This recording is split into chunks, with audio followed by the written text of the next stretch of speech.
Para Aristóteles, la virtud era el punto medio de equilibrio entre dos extremos, el exceso y el defecto. Este concepto de justo medio que nos legó el filósofo trasciende en sí mismo. Se aplica a todos los ámbitos de la vida humana y ahí radica su grandeza. Desde el deporte hasta la bebida, pasando por cualquier aspecto de las relaciones sociales, la política, la economía, una relación de pareja, la virtud se define justamente por evitar que el péndulo toque los extremos de exceso de algo y de la falta de algo. La falta de actividad física genera problemas de salud a largo plazo y su exceso desmedido nos lleva a lesiones. Ser abstemio puede privarnos socialmente de algunos buenos momentos y no hace falta explicar qué pasa con el exceso de la bebida. Y la libertad, aplicada a la política y la economía, bajo los lentes de la virtud que nos prestó el filósofo griego, también tiene consecuencias indeseables en sus extremos. La libertad absoluta y sin control es tan perjudicial como su absoluta ausencia. Y por supuesto, en el comercio exterior también aplica la premisa aristotélica, y sus variables oscilan entre la facilitación por un lado y el control por el otro. Bienvenidos a Lackaut Trade Talks. Mi nombre es Emiliano Gali y me toca explicar lo inexplicable. Narrar las incoherencias del comercio exterior. Lackaut Trade Talks es un podcast de Lackaut.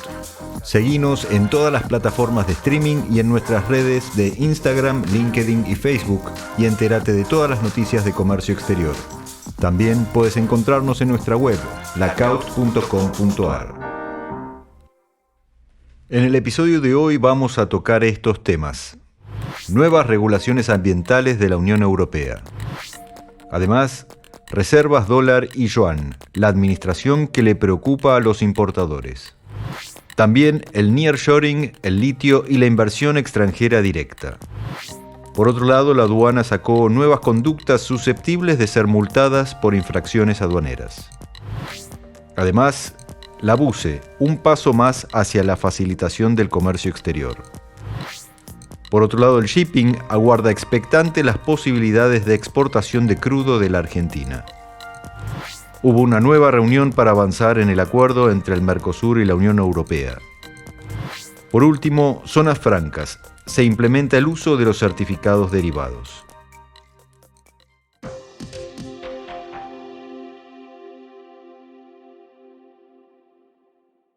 Nuevas regulaciones ambientales de la Unión Europea.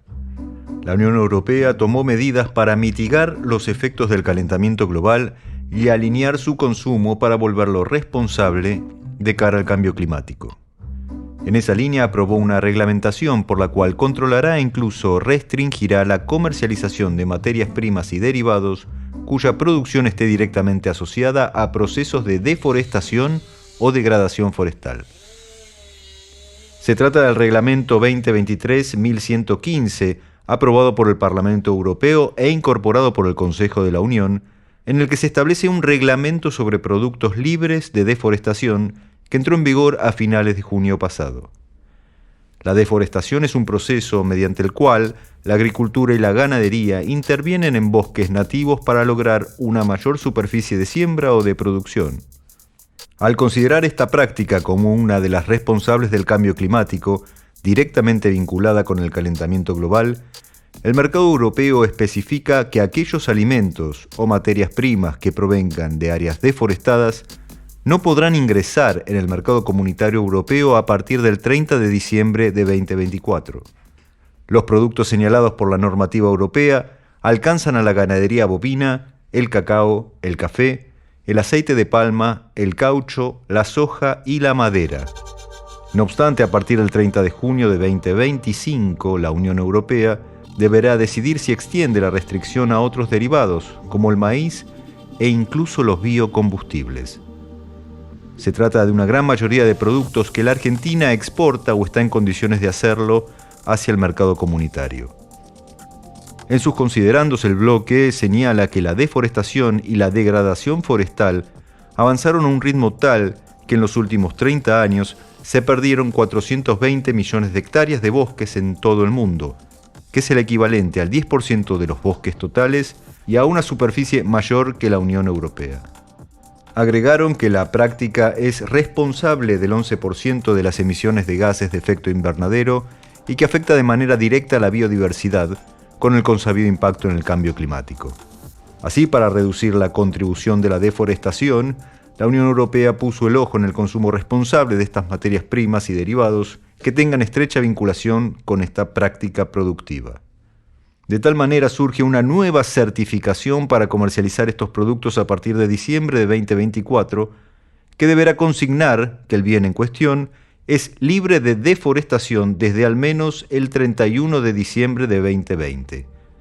Antes de la fecha de entrada en vigencia de la restricción, la Comisión Europea difundirá el listado de países de mayor riesgo, que son los que deberán cumplir con las declaraciones juradas y avales de productos libres de deforestación o degradación forestal. Reservas dólar y yuan, la administración que le preocupa a los importadores. La administración de las reservas para el cumplimiento de las metas fiscales y los compromisos internacionales siguen desvelando a la actividad privada no especulativa, es decir, al comercio exterior y las empresas que necesitan insumos para la producción.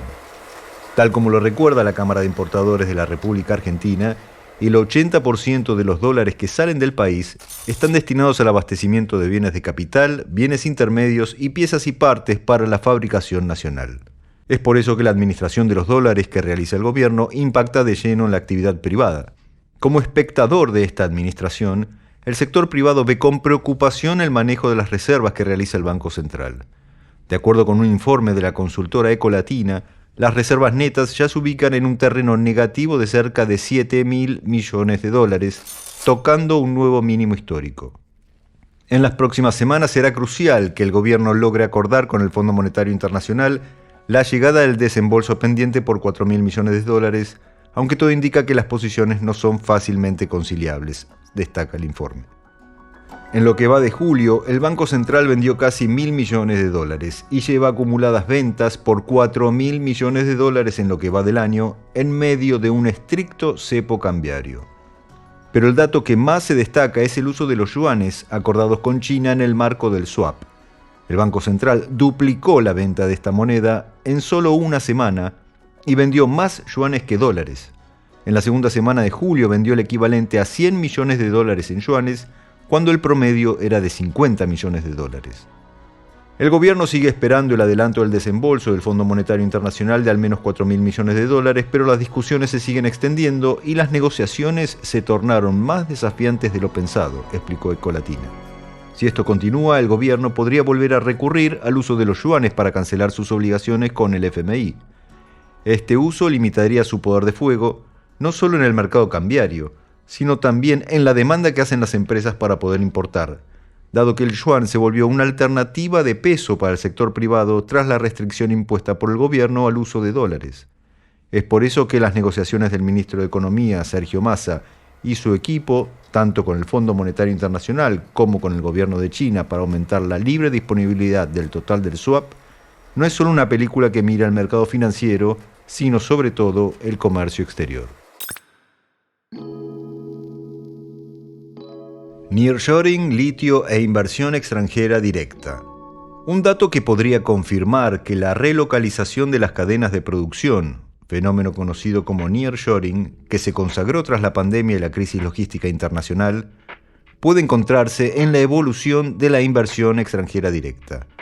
A propósito, la CEPAL publicó un informe donde destaca que la inversión extranjera directa en la región aumentó un 55% en 2022, alcanzando los 224.000 millones de dólares, conformándose así en el mayor valor del que se tiene registro.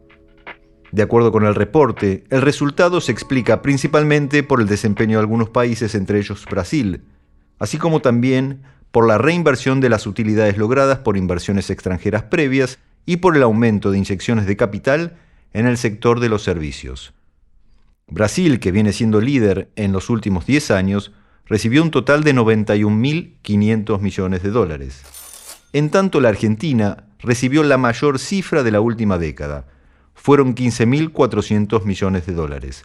Respecto del año anterior, los flujos a la Argentina aumentaron un 123%. En el país se destacaron las inversiones por $1.100 millones que la empresa norteamericana Sophie Technologies hizo en Technisys dentro del sector IT.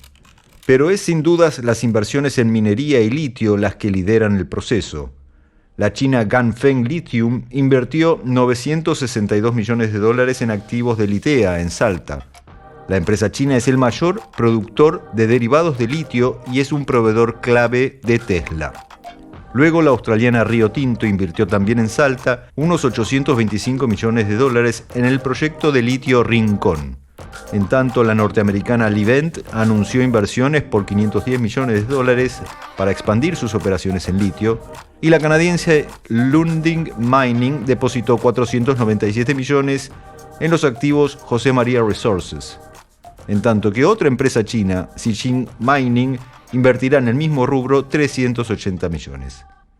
El secretario ejecutivo de CEPAL, José Manuel Salazar Cirinach, destacó que el reto de atraer y retener inversión extranjera directa que contribuya efectivamente al desarrollo productivo sostenible e inclusivo en la región sigue más vigente que nunca, y agregó que hay nuevas oportunidades en una era de reconfiguración de cadenas globales de valor y de relocalización geográfica de la producción ante una globalización cambiante. Otro dato relevante es que los flujos de dinero para la producción no se comportaron de la misma manera en todo el mundo. De hecho, mientras crecieron en América Latina, cayeron en los Estados Unidos y en algunos países de la Unión Europea. De acuerdo con el informe, casi todos los países de América Latina recibieron más inversión extranjera en 2022. Como decíamos, la lista la lidera Brasil, que recibió el 41% del total y figura como quinto destino mundial de inversión extranjera directa. Fue seguido en la región por México con el 17%, Chile, Colombia, Argentina, que recibió el 7% del total, y luego Perú. El sector que pica en punta en cuanto a recepción de inversiones extranjeras es el de los servicios, con un 54% del total. Entre ellos se encuentran los sectores de servicios financieros, es decir, bancos, electricidad, gas y agua, información y comunicaciones y servicios relacionados con el transporte. El informe toma en cuenta los anuncios de inversión proyectados y los mismos crecieron un 92% en 2022 hasta los $100.000 millones. Por primera vez desde 2010, destaca el trabajo, el sector de hidrocarburos, carbón, petróleo y gas, lideró los anuncios de inversión con un 24% del total, seguido por el sector automotriz y las energías renovables. Pero uno de los actores excluyentes de la inversión extranjera se relacionó con las energías en el marco de la transición energética y el cumplimiento de los Objetivos de Desarrollo Sostenible de Naciones Unidas. La transición energética es identificada por la CEPAL como uno de los sectores impulsores del crecimiento económico que puede convertirse en un gran motor de la transformación productiva de la región, por lo que los países y sus territorios deberían priorizarlo en el marco de sus políticas y agendas de desarrollo productivo, señaló el trabajo.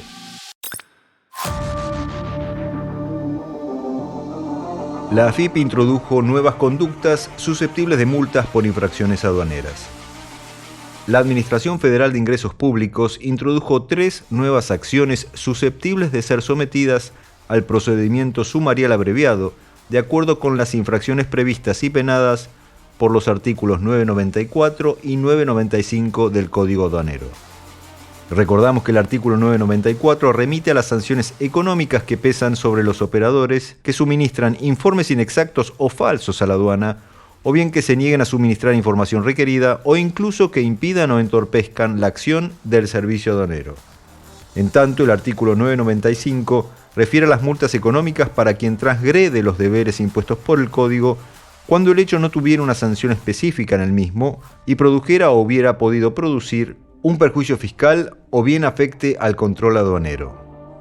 Las multas económicas, vale la pena recordar, son independientes de las sanciones disciplinarias que surjan tras la investigación. En la nueva resolución de la AFIP, la número 5383, que amplía a su vez la 4088 de 2017, el procedimiento sumarial abreviado incorpora 3 nuevas conductas a las ya tipificadas. Recordamos que las conductas previas establecidas eran 11 y se encontraban detalladas en el anexo 2 de la resolución 4088. Los nuevos tipos introducidos por la nueva resolución son la rectificación de datos en el manifiesto de importación MANI o de exportación MANE, la declaración incompleta o inconsistente de los datos contenidos en la declaración simplificada de Courier y la declaración incompleta o inconsistente de los datos en los regímenes de información anticipada.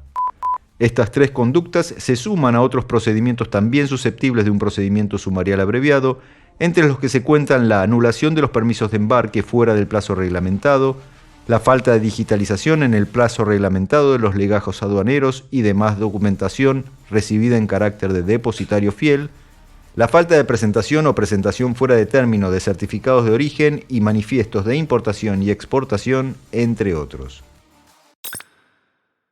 El gobierno dio un paso más hacia la facilitación del comercio exterior.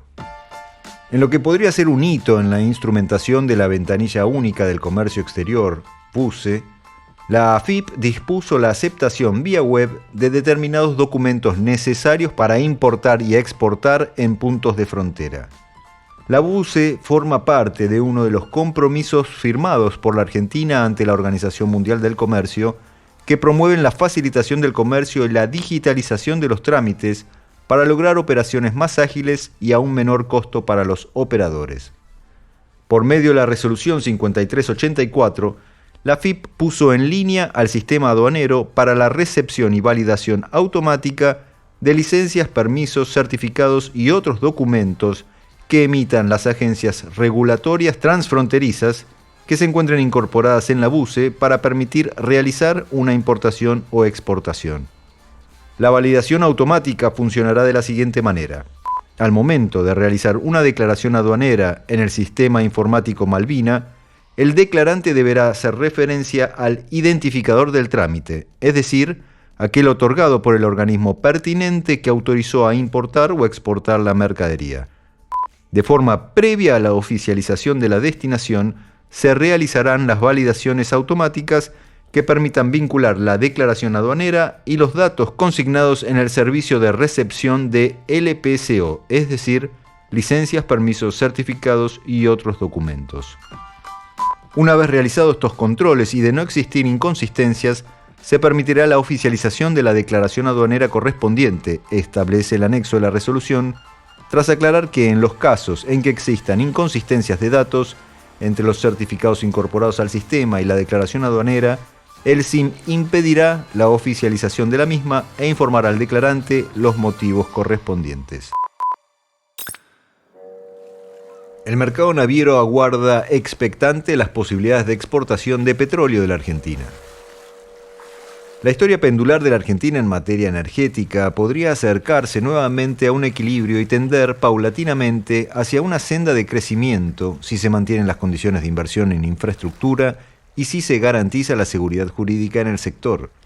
Un informe de la consultora Investigaciones Económicas Sectoriales analizó los primeros meses del año en materia de producción, consumo y comercio exterior del sector del petróleo y el gas y llegó a la siguiente conclusión. En los primeros 5 meses de 2023, la producción de petróleo creció un 10,6% respecto de 2022 y un 24,2% en relación con el mismo periodo de 2019. Destaca la consultora que en términos históricos nos tenemos que remontar al año 2009 para encontrar guarismos similares. En lo que hace al gas natural, la producción trepó apenas un 0,7% respecto del año último, pero las expectativas se centran en el ya inaugurado gasoducto Néstor Kirchner y en la posibilidad de que las compañías del sector puedan acceder a precios convenientes para poder exportar nuevamente a Chile.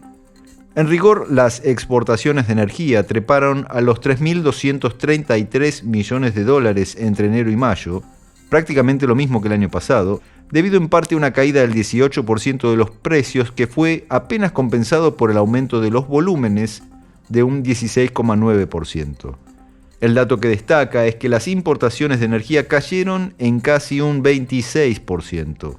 Así, el balance energético, que si bien fue negativo, se redujo en un 84%, ya que en el mismo periodo de 2022, con importaciones aún vigentes, el déficit llegó a los 1.200 millones de dólares. La producción de petróleo seguirá sin grandes cambios hasta el último trimestre, cuando retomará el crecimiento, señala el trabajo de IES. La actividad petrolera irá en aumento a medida que se concreten los proyectos destinados a la ampliación de la capacidad de transporte.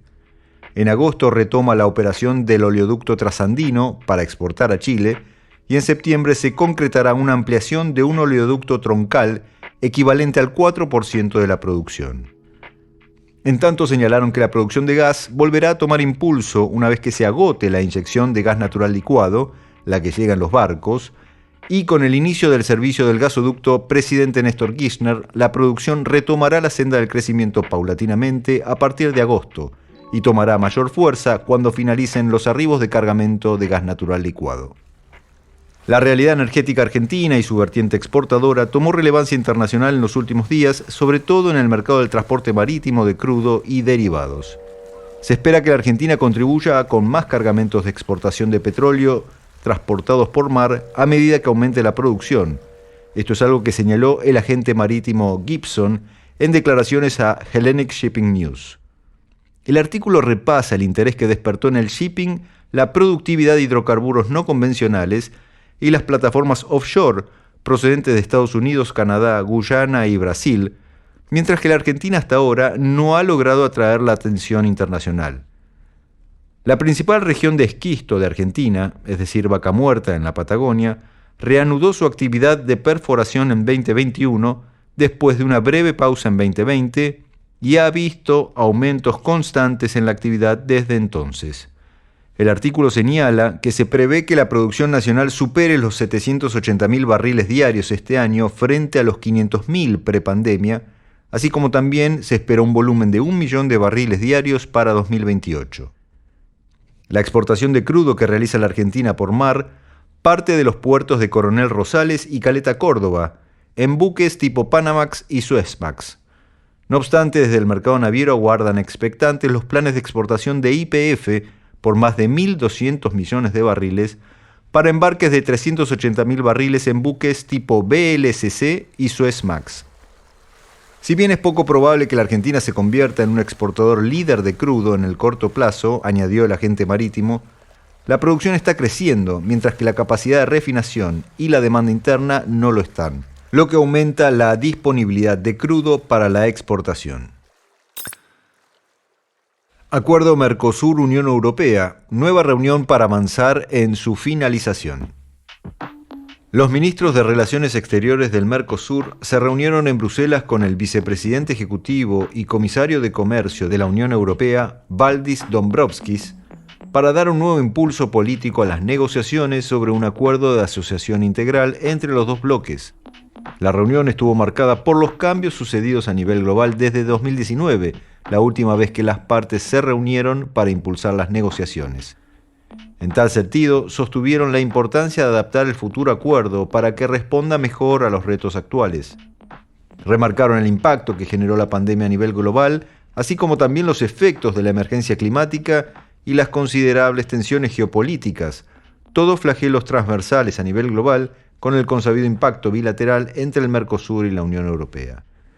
Desde el bloque sudamericano enfatizaron que un acuerdo de asociación con Europa puede apuntar a una nueva generación de negociaciones comerciales que ofrezca soluciones que funcionen para todos, aprovechando las complementariedades de ambas regiones de manera equilibrada. Por ejemplo, buscan que se impulse la creación de cadenas de valor birregionales como uno de los pilares para aumentar el comercio y la inversión, generando empleo de calidad, inclusión, acceso a la tecnología y mejor calidad de vida en ambas regiones, integrando además el comercio y el desarrollo sostenible de manera tal que aumenten las oportunidades económicas, respetando al mismo tiempo, obviamente, el medio ambiente. En declaraciones oficiales, el canciller argentino Santiago Cafiero recordó además que en el acuerdo logrado en 2019, el Mercosur cedió muchísimo más que la Unión Europea y pensamos hoy que lo necesario es rebalancearlo. Dijo Cafiero: queremos un acuerdo que sea revisado, que balancee las dos regiones y que le permita a nuestra región tener trabajo de calidad que viene de las inversiones, el desarrollo y el conocimiento. Por último, el canciller argentino destacó: no queremos ningún acuerdo que primarice la producción del Mercosur o de la Argentina, y puntualizó que la carga de responsabilidad de que el acuerdo se cierre o no está en los países europeos, que se manifiestan claramente en contra. Deben hacer un trabajo entre los 27 países de la Unión Europea y todavía falta que ese consenso sea creado, dijo Cafiero. Zonas francas. Se implementa el uso de los certificados de origen derivados. La AFIP aprobó la implementación de los certificados de origen derivados y estableció los requisitos y procedimientos para tramitarlos. Recordamos que el certificado de origen derivado es el documento que certifica que las mercaderías a las que remite provienen de un estado parte del Mercosur o de un país con el que el Mercosur tenga un acuerdo comercial preferencial. Es de vital importancia para que las mercaderías que se encuentren almacenadas en zonas francas o áreas aduaneras especiales, con fines de comercialización, conservación o fraccionamiento, no pierdan la calidad de originarias ni las preferencias arancelarias de origen. De hecho, el Mercosur previó este tema dictando la Resolución 33 en 2015. Pero mientras los otros miembros del bloque rápidamente incorporaron la decisión, la Argentina se demoró y mucha carga originaria del bloque o de países con acuerdos comerciales declinaban su destinación a una zona franca de la Argentina porque perdían así las preferencias arancelarias. No obstante, en 2021 y por medio de la Resolución 669, la Secretaría de Industria designó a la Cámara Argentina de Concesionarios de Zonas Francas como la autoridad habilitada para extender los certificados de origen derivados de las mercaderías comprendidas en la resolución que había firmado el Mercosur.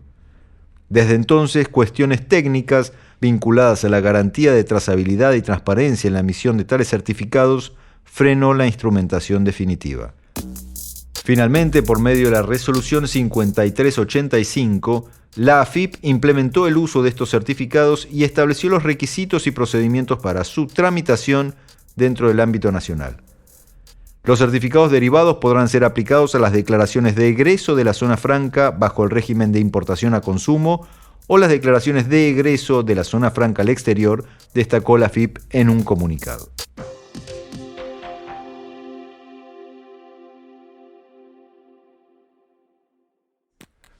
Vamos ahora con el tema de la semana.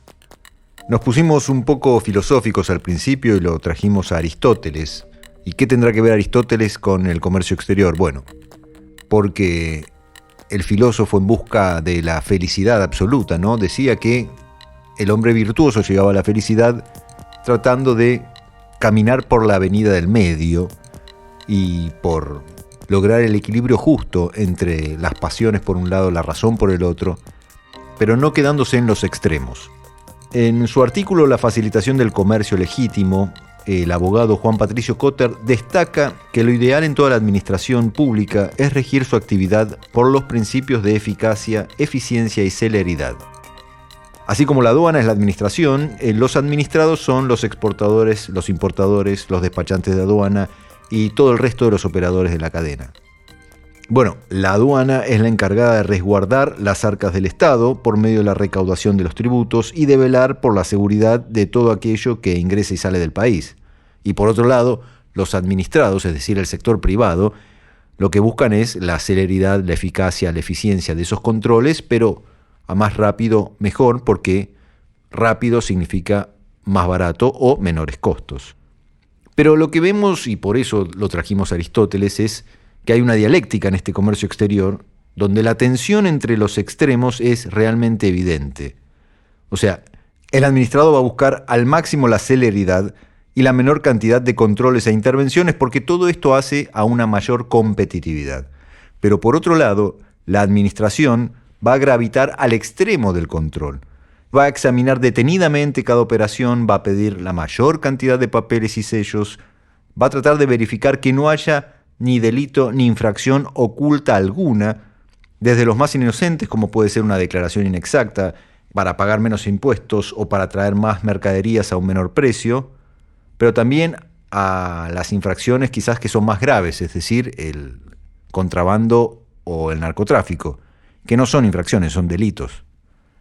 Pero ¿cómo se dirime entonces esta tensión entre facilitación que busca el privado y control que busca el administrado, es decir, la aduana? ¿Cómo se logra el equilibrio virtuoso en el comercio exterior? Porque las dos cosas son necesarias, controlar y facilitar. Cotter, que es a su vez integrante de la Comisión Directiva de la Academia Internacional de Derecho Aduanero y vicedirector del Programa de Actualización en Derecho Aduanero de la UBA, afirma que las aduanas deben ejercer un control riguroso en las fronteras porque es su función principal, pero también tienen que fiscalizar el régimen de prohibiciones y restricciones y tienen que también velar por la recaudación de tributos al comercio exterior. Sin embargo, el abogado aclara que es primordial que el control no demore los embarques por mayor tiempo del que es estrictamente necesario, porque como decíamos antes, las demoras generan costos y estos suponen una pérdida total de competitividad.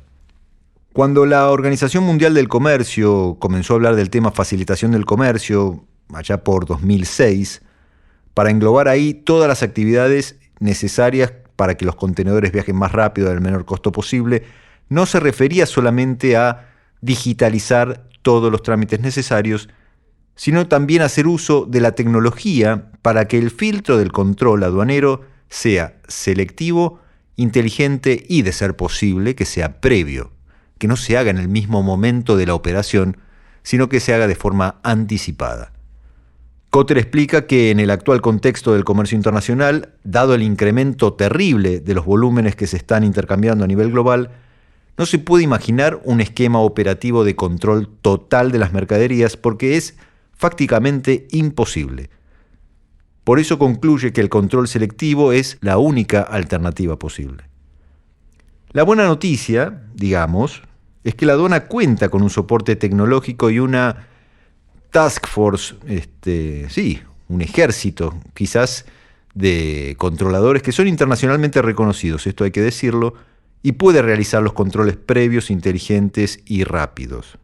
La mala noticia, y es un poco la que nos separa de la virtud aristotélica, es que no hay arma virtuosa si el que la emplea sucumbe ante la tentación de la degeneración. Ahí es donde surge o nace el germen de la corrupción y donde todo el arsenal informático y de base de datos cruzadas se termina usando con fines quizás un poquito más alejados del objetivo principal. Toda referencia que estamos haciendo, si tiene un correlato en la actualidad, no es pura casualidad. Este exceso en el que incurre la administración, a su vez, también puede ser motivado o provocado, incluso por los mismos administrados, es decir, por el sector privado. Porque los administrados también incurren en excesos que terminan alterando el sentido del círculo, ¿no? De lo virtuoso pasan a lo vicioso. Y la actualidad, de nuevo, también lo refleja de esta manera. De hecho, la aduana todos los días prácticamente está hablando de sobrefacturación de importaciones para fugar dólares o de subfacturación de exportaciones para pagar menos impuestos o retenciones. El justo medio, entonces, ese equilibrio justo, solo será factible cuando cada uno de los perros se dejen de morder la cola. O sea, cuando una sucesión progresiva quizás de buenos hábitos, de concesiones e incluso de autocrítica disminuyan la velocidad del péndulo tanto de la administración como del administrado y de esta manera control y facilitación sean aceptados por ambos por igual. Es como dijo quizás uno de los políticos más relevantes de la historia argentina, cuando todo se dé en su justa medida y armoniosamente. Y así terminamos otro episodio de Lackout Trade Talks, un podcast de Lackout. Este fue otro episodio de Lackout Trade Talks, un podcast de Lackout. Yo soy su host, Emiliano Gali. Lackout Trade Talks está producido por Caja Mágica. No te olvides de seguirnos en las plataformas de streaming y en nuestras redes de Instagram, LinkedIn y Facebook para seguir conectados. Encontrarnos en nuestra web, lackout.com.ar.